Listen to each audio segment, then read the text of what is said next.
আসসালামু আলাইকুম। কেমন আছেন সবাই? এই মুহূর্তে আমি যে ভিডিওটা রেকর্ড করতেছি বা করার জন্য বসলাম সেটা আমি যেখানে কাজ করি স সেটা একটা রেস্টুরেন্ট। তো এখানে একটা টেবিলে বসে কুইক রেকর্ড করতে চাচ্ছি। আমার আশেপাশে নজর রাখছি যে কেউ কোথা থেকে আসছে কিনা। তো যেটা নিয়ে কথা বলবো সেটা হচ্ছে বায়ার পার্সোনা। আসলে বায়ার পার্সোনা আমরা কীভাবে তৈরি করবো বা এটা কেন জরুরি সে বিষয় নিয়ে কথা বলা। প্রথমেই যারা নতুন ইউটিউব চ্যানেল করতে যাচ্ছেন বা বিগিনার হিসেবে আপনার চ্যানেলটা শুরু করতে যাচ্ছেন তাদেরকে নিয়ে কথা বলা। যদি আপনি নতুন ইউটিউবার হয়ে থাকেন বা আপনার চ্যানেলের জন্য ভিডিও ক্রিয়েট করতে চান, সেক্ষেত্রে আপনার বায়ার পার্সোনা একটি ধাপ বা একটা অধ্যায় বা একটা পদক্ষেপ, এটাকে আপনি কখনোই স্কিপ করতে পারবেন না। এটা যদি একবার আপনি তৈরি করতে পারেন বা করে নেন, তো আগামী ২-৩ বছর আর করতে হবে না। বায়ার পার্সোনাটা খুবই জরুরি। কেন জরুরি? বায়ার পার্সোনা আপনাকে এমন কিছু আইডিয়া দিবে বা এমন কিছু দিক নির্দেশনা দিবে যা আপনার অডিয়েন্সের কাছে আপনার ভিডিওটা পৌঁছাতেও হেল্প করবে। এক্সাম্পল, মনে করুন আপনি একটা ভিডিও তৈরি করছেন, সেটা আসলে কাদের জন্য বা যাদের জন্য ভিডিওটা তৈরি করছেন তারা কি আসলে আপনার এই ভিডিও পছন্দ করে বা তাদেরকে আসলে এই বিষয়গুলোর উপর ইন্টারেস্ট আসে আপনি যেগুলো নিয়ে কাজ করতেছেন বা যে ভিডিওটা তৈরি করতেছেন, মূলত সেটা দিক নির্দেশনা দেওয়ার জন্য বায়ার পার্সোনা।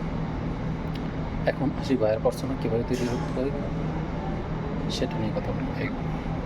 নাম্বার 1, আপনি বায়ার পার্সোনা কীভাবে তৈরি করবেন? আপনি একটা নাম দিবেন, সে নিকনেম, একটা মানুষের নাম দিবেন, সেটা ছেলে অথবা মেয়ে। ধরেন তার নাম ঠিক মনে করতে পারছি না। এক্সাম্পল ধরেন আপনি যাদের নিয়ে বায়ার পার্সোনা বানাতে চাচ্ছেন তার একজনের নাম রিফাত। রিফাত অথবা সেলিনা হতে পারে, মেল অর ফিমেল কোনো সমস্যা নেই, ধরলেই হবে। তো রিফাত কী করে? প্রথমে আসি তার বয়সটা নিয়ে। রিফাতের বয়স 18 থেকে 30 হতে পারে, বা আপনার যে ভিডিওটা দেখবে, আপনার ভিডিওটা বা ভিডিওগুলো যে দেখবে তাদের বয়স 18 থেকে 30 এর মধ্যেই হবে। তারা কি পছন্দ করে? তারা ইয়াং এজে আছে। যারা 18 থেকে 25 বা 30 এর মধ্যে, তারা ইয়াং এজে আছে। তাদের চিন্তাভাবনা কি যে আসলে আপনি যেহেতু পার্সোনাল ফাইন্যান্স নিয়ে ভিডিও করতে যাচ্ছেন, তো তাদের মেন চেষ্টা বা সবসময় একটা ইন্টেনশন থাকে, এটা অর্থের অভাব। আপনি দেখবেন যাদের বয়স 18 থেকে 30 বা 18 পেরিয়ে 25-এর মধ্যে গেছে, তারা কিন্তু সবথেকে যে জিনিসটা বেশি পরাধীনতা ভোগ করে সেটা হচ্ছে মানি বা ফাইন্যান্সিয়াল প্রবলেম। তারা অনেক কিছু করতে চায়, অনেক কিছু হতে চায়, একটা বাইক কিনতে চায় বা একটা বই কিনতে চায় বা একটা পছন্দের জিনিস কিনতে চায়, তখন কিন্তু তাদের কাছে টাকা থাকে না। তো তাদের প্রথম সমস্যা কি? পার্সোনাল ফাইন্যান্স বা টাকা। দ্বিতীয় কী সমস্যা? তাদের জ্ঞানের অভাব। আসলে কীভাবে টাকা অ্যাচিভ করতে হয়, কীভাবে টাকা সেভ করতে হয় বা কীভাবে টাকা জমাতে হয়, সেই বিষয়গুলো কিন্তু তারা জানে না। আপনি তা নিয়ে ভিডিও করলেন, সে কিন্তু এই ভিডিও অবশ্যই দেখবে।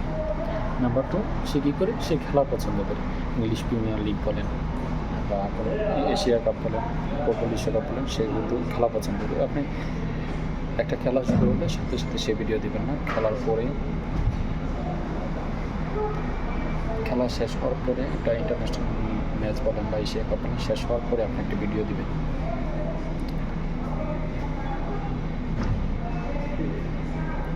তো সে খেলা পছন্দ করে, তার অর্থনৈতিক প্রবণ আছে। 3, তাকে যদি আপনি স্বাস্থ্য সচেতন কোনো ভিডিও দেন, তাহলে সেটাও কিন্তু সে দেখবে। কেমন? মনে করেন যে 18 থেকে 25 বয়সটা কিন্তু মানুষের একটা উঠতি বয়স। এই বয়সে মানুষের শারীরিক চাহিদা বৃদ্ধি পায়, হ্রাস পায়, প্লাস মস্তিষ্কে অনেক কিছু বিকশিত হয়। আবার এই বয়সে বড় বড় অপরাধগুলো সে সংগঠিত করে।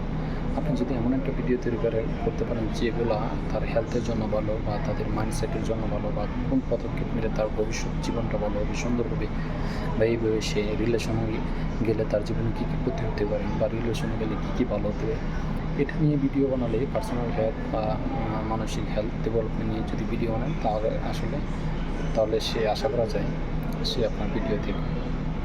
তাহলে নাম্বার 1 মানি, নাম্বার 2 খেলা, নাম্বার 3 তার হেলথ। অন্তত এই 3টা বিষয় নিয়ে আপনি যদি কন্টিনিউ তাকে ভিডিও দিতে থাকেন, আশা করা যায় সে আপনার ভিডিও দেখবে। তার মধ্যে আরও কিছু হতে পারে বই নিয়ে। আপনি তাকে আরেকটা ভিডিও দিতে পারেন, যেহেতু সে পড়াশোনা করে, শুধু অনলি একাডেমিক পড়াশোনার বইগুলো ব্যতীত অন্য কোনো বই তার জন্য পড়া জরুরি কিনা, এবং যদি পড়ে তার লাভ কী বা তার লস কী। দেখা গেলো সে একাডেমিক পড়াশোনা করে, কিন্তু তার হয়তো সাহিত্য পছন্দ, বা তার উপন্যাস পছন্দ, বা তার পার্সোনাল ফাইন্যান্স বা টাকা পয়সা বিষয়ে জানতে চায়, সেটার জন্য একটা বই পড়া ভালো তার পছন্দ। একটা বুক রিভিউ করতে পারেন, বই নিয়ে ভিডিও দিতে পারেন। নাম্বার 5 একটা ট্রাভেল নিয়ে ভিডিও করতে পারেন। এই বয়সে কিন্তু ছেলেমেয়েরা ঘুরতে পছন্দ করে, বিভিন্ন জায়গায় যেতে পছন্দ করে। তো তাকে নিয়ে এমন একটা ভিডিও বানাবেন যেটা কম খরচে কম ব্যয়ে একটা জায়গায় ঘুরে আসা যায়। এই ভিডিওগুলো কিন্তু সে দেখবে যে এত কম খরচে ইন্ডিয়া যাওয়া যায়, বা অন্য দেশে যাওয়া যায়, বা পাসপোর্ট খরচ এত, বা ভিসা খরচ খুবই কম। যদি এসব নিয়ে ভিডিও বানান তাহলে আশা করা যায় সে ভিডিও দেখবে। এজন্যই বললাম যে আসলে পার্সোনাল ফাইন্যান্স বলেন বা ইউটিউবার, নতুন ইউটিউবার বলেন, আপনার বায়ার পার্সোনা খুবই জরুরি। এটাই স্কিপ করতে পারবেন। একটা বায়ার পার্সোনা একটা তৈরি করলে 3 বছর লাগবে না। এটা জাস্ট একটা তৈরি করে লিখে রেখে দেবেন আপনার সামনে, দেন বাকি জীবন শুরু।